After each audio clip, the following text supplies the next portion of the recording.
जात नाही आणि मधले काही लोक जे आहेत तेच सगळा पक्ष चालवत आहेत. नाही तसंच आहे ना, तसंच आहे.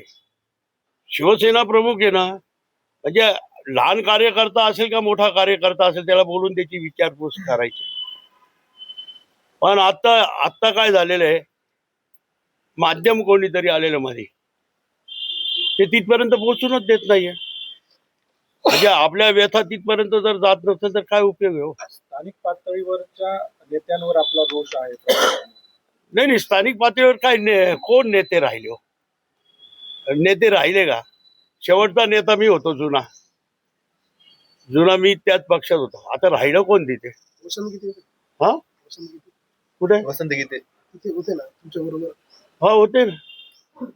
वचन गीते आहे, ते आहे पक्ष चांगलं सांभाळतील, करो, त्यांना शुभेच्छा.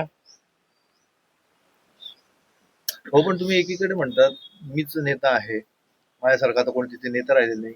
दुसरीकडे तुम्ही म्हणतात की आम्हाला तिकीट मिळालं नाही म्हणून आम्ही हे जातो. म्हणजे काय नेमकं तुम्हाला सांगायचं? तिकीट मिळालं नाही, तिकीट मिळाले माझ्या सुनबाईला.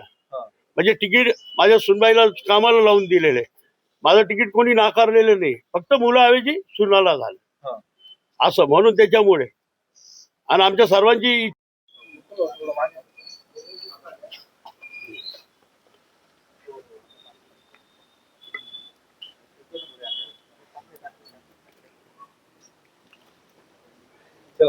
हे झालं का? भाऊ आज भाजपमध्ये प्रवेश करतायत. काल तुम्ही ठाकरे बंधूंची युती झाल्यानंतर जल्लोषामध्ये होतात. काय एवढं घडलं? नाही, गेल्या 43 वर्षापासून शिवसेनेत काम करीत असताना म्हणजे वयाच्या म्हणजे 9वीत असताना मी तेव्हापासून काम करतोय. आणि आता माझा मुलगा वयात आला, मला मागच्या पंचवार्षिकलाही तिकिटासाठी भांडावं लागलं. तेव्हाही तिकीट कापलं, तेव्हाही माझ्या मुलाचं तिकीट कापलं आणि त्या रागात मी माझं तिकीट फाडून फेकून दिलं. आत्ताही तीच अवस्था होती, आत्ताही तशीच अवस्था होती.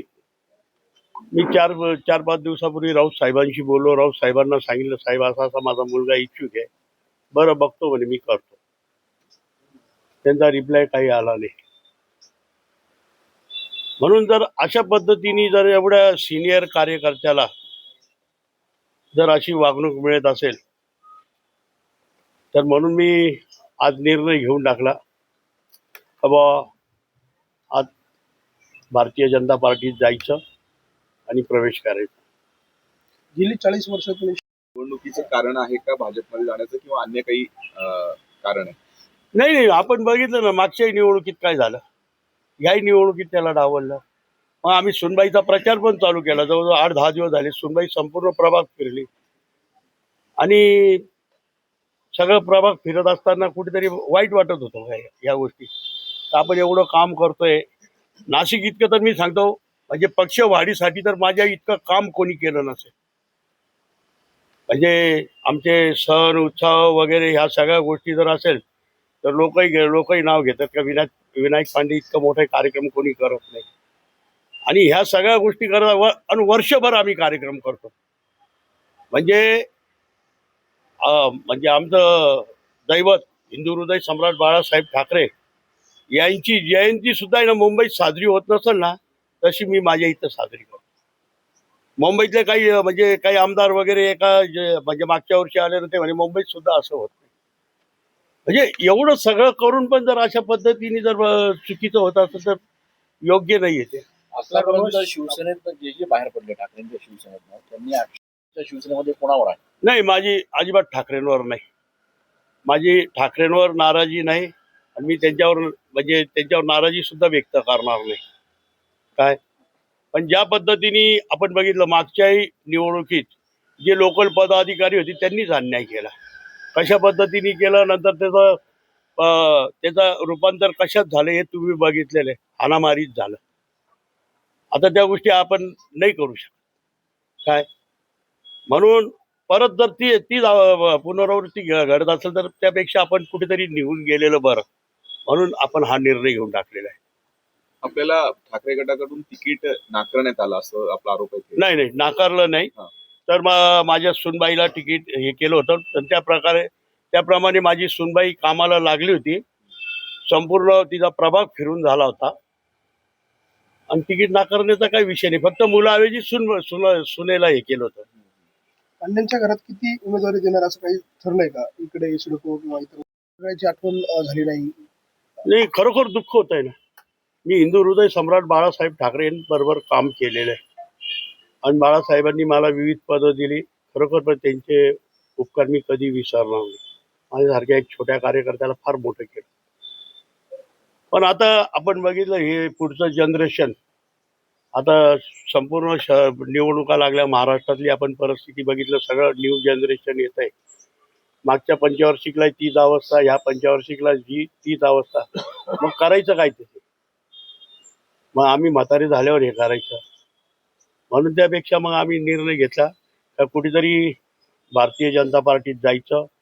कारण लोकांना जे कबूल केलेलं आहे, तुम्हालाही माहिती, मला म्हणजे सामाजिक काम असेल, विकासाची कामं असेल, याला खूप प्राधान्य देतो मी. आणि जर खऱ्या अर्थाने जर विकासाची कामं ह्या प्रभागात जर करायची असेल तर आपल्याला भारतीय जनता पार्टी न्याय देऊ शकेल. म्हणून आम्ही भारतीय जनता पार्टीत प्रवेश करतोय. तुम्ही असं म्हणाला की तुमच्या मुलाच्या तिकिटासाठी तुम्ही राहू इथे. नाही, होते ना, इच्छुक होत्या, अनेक तिघ जण इच्छुक होते, स्पर्धा होती. पण चालायचं, निवडणुका म्हटल्या का या स्पर्धा होतच असत्या. म्हणून या सगळ्या गोष्टी भाजपमध्ये शब्द मिळाला आहे तिकिटाचा. हो, देतील तिकीट. म्हणून आता चाललोय आम्ही सगळे, म्हणजे आमचं पॅनलच प्रवेश करतोय. शाहू महाराज आहे, मी आहे, यतीन वाघ आहे, संजय चव्हाण, चौघे आम्ही प्रवेश करतो. भाऊ, आपण म्हटलात नाही, राजीनामा नाही दिला. राजीनामा पाठवून देणार मी. आता हे प्रवेश झाला का सगळे राजीनामा पाठवून देणार. तुमच्यासह किती तुमचे समर्थक पदाधिकारी आता भाजपमध्ये प्रवेश करतात? माझी मिसेस माझी नगरसेविका आहे. माझा मुलगा काय पदावर आहे? सहसचिव आहे महाराष्ट्राचा. उपमहानगर प्रमुख संदेश फुले, अजून शाखा प्रमुख आहे आमचे, काही विभाग प्रमुख आहे.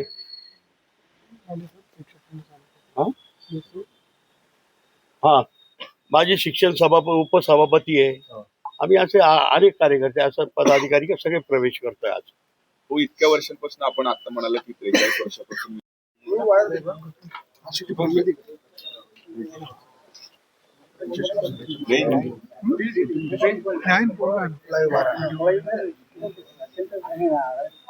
संकेत